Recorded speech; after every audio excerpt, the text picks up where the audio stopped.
L'Atlètic Balears ha aconseguit la segona victòria del curs al camp del València Mestalla. El filial Che ha estat el primer a donar senyals de vida amb aquesta acció al quart d'hora. La rèplica l'ha donat Quique López.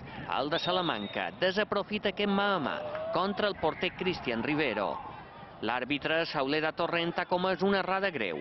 Han assenyalat fora de l'àrea aquesta falta sobre Álvaro. Queda clar a la repetició que l'acció és dins l'àrea i, per tant, penal. Xisco Hernández ha xutat desviat. Al minut 37, el Balears ha trobat el premi en aquesta jugada d'estratègia, que converteix el capità Francesc Fullana. El de Montuïri sorprèn. Cristian Rivero hi posa el 0-1. A la segona part, el València Mestalla ha fet una passa endavant i ha llançat seriosos avisos sobre la porteria blanc-i-blava. I així ha arribat l'empat. Ferran xuta, Mir desvia la pilota i sorprèn Carl Claus, que avui ha estat titular. Els jugadors de l'Atlètic Balears han reclamat fora de joc, però la posició de Mir és correcta. Quan pareixia que el partit es posava costa amunt, l'Atlètic Balears ha tornat a desequilibrar.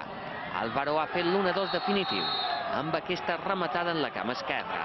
Els de la Morena es col·loquen en 7 punts i miren cap a la zona alta.